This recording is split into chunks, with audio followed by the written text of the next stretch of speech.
वाली गड़बड़ निकल गई।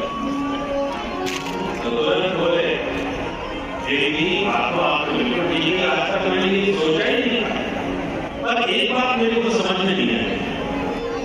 हो गया, बोले आपके करते कोई बात नहीं, पर अपनी आमदनी से तो नहीं छुपाना चाहिए ना, क्या वो अपने मन से नहीं बता सकते थे? जरूरी है हर बात आपके मुंह से निकल रही है। आप धीरे धीरे सुन के माता जी का मुंह खराब हो गया। इतने में भोले बाबा की समाधि हो गई। हम भोले, जैसे भोले बाबा बोले, नारद जी मैं चलूंगा, बहुत विलम्ब हो गया मुझे, जरा देख के आओ इधर उधर, कहीं छुपा तो कोई नहीं बैठा। तो पार्वती जी ने दूर दूर तक दृष्टि घुमाई, कहीं कोई नजर नहीं है। भोलेनाथ मैदान साफ कोई नहीं है, अब आप आराम से कथा सुनो। परंतु पार्वती माँ ने दृष्टि डाली, एक तोते का अंडा पड़ा हुआ।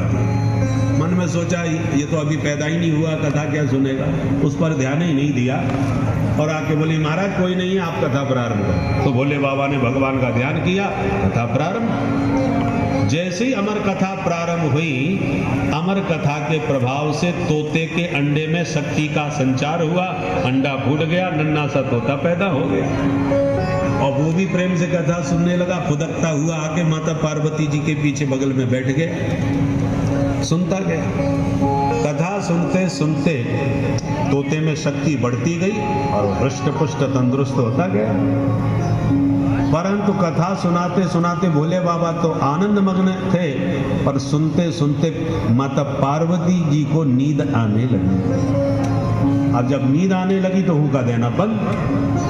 पर तोते की आदत होती है, वो जैसा सुनता है वैसा ही बोलने लगता है। आपने बोलते होंगे, बहुत से तोते देखे होंगे, बिल्कुल मनुष्य की आवाज में ज्यों का त्यों बोलना जानते हैं। तो तोता हुंका भरता गया पार्वती जी की तरह। तो भोले बाबा की कथा चलती रही। पार्वती जी ने हुंका देने बंद की और तोता ने चालू कर दी, तो भोले बाबा की कथा चालू रही। जैसी कथा संपन्न भई, भोले बाबा ने जयकारा लगाई, बोल बाल कृष्ण लाल की।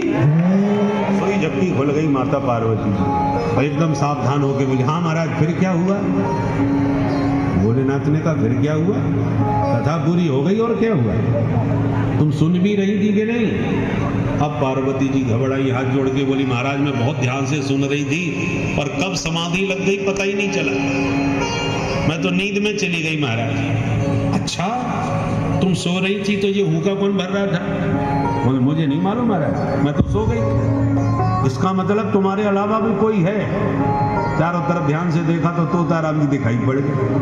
और हे राम राम, चोर कहीं का, इसने मेरी अमर कथा चुरा ली, मैं इसको छोड़ने वाला नहीं। भोले बाबा ने निकाला त्रिशूल और जो मारने को खड़े हो गए तो तोता राम जी फुर से उड़ गए।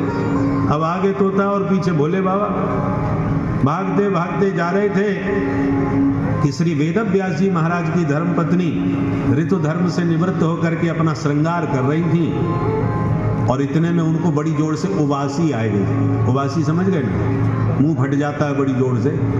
तो जैसी जबाई ली मुंह फाड़ करके तोताराम जी उनके मुख में ही घुस गए और पेट में पहुंच गए। भोले बाबा ने देख ली, पर जैसे ही भोले बाबा आश्रम में पहुंचे तो व्यास जी ने भोलेनाथ को देखते ही स्वागत किया। आओ आओ मेरे भोलेनाथ, बड़ी कृपा करी जो आपके दर्शन भय। कहां से आ रहे हो? भोलेनाथ ने कहा व्यास जी एक चोर का पीछा करता हुआ है। व्यास जी हंसते हुए बोले, भोलेनाथ आपका क्या चुरा लिया जो आप चोर के पीछे भाग रहे थे? ये काम पुलिस का है, आप क्यों भागे? आपके घर में चोरी हो गई क्या? बोले हाँ, मेरे घर में तो चोरी करी, इसलिए तो मैंने उसका पीछा किया। तो बड़ी जोर से हंसते हुए व्यास जी बोले, भोलेनाथ आप यहाँ चुराने वाली चीज है ही क्या? मरघटा की राख लगाते हो, नरमुन्नों की माला पहनते हो, सांप बिच्छू ततैया आपके आभूषण है। किस चोर की हिम्मत है जो आपके आभूषणों से हाथ ही लगाए दे? कोई क्या चुराएगा आपके घर में? भोलेनाथ ने कहा वो आभूषण चुराने वाला चोर नहीं है, उसने मेरी अमर कथा चुराई है। ये क्या चीज है? अरे व्यास जी तुम्हें पता नहीं, अमर कथा सुनने वाला अमर हो जाता है, कभी मरता नहीं। ऐसी कीमती कथा चुरा करके ये भगा है। अच्छा तो कहाँ है वो चोर? बोले तुम्हारी पत्नी के पेट में चला गया। आप व्यास जी हंसने लगे, बोले बाबा लगता है आज ज्यादा ही भांग चढ़ा ली आपने, कैसी अनहोनी अजीब सी बातें कर रहे हैं। भोलेनाथ ने कहा मैंने देखा है, इसलिए उसका पीछा करता हुआ। व्यास जी ने कहा एक बात बताओ, मैं मानता हूं कि वो चोर चला गया, हमारी देवी जी के उदरस्त हो गया, पर एक बात बताओ, आप कह रहे थे उसने आपकी अमर कथा सुन ली, बोले हाँ सुन ली, और आप ये भी कह रहे हो अमर कथा सुनने वाला कोई कभी मरता नहीं, बोले हाँ पक्की बात है।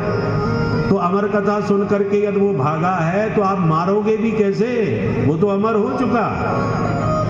तब भोले बाबा को याद आई, अरे ये तो हम भूल ही गए, वो तो पूरी अमर कथा सुन चुका, अब कैसे मरेगा।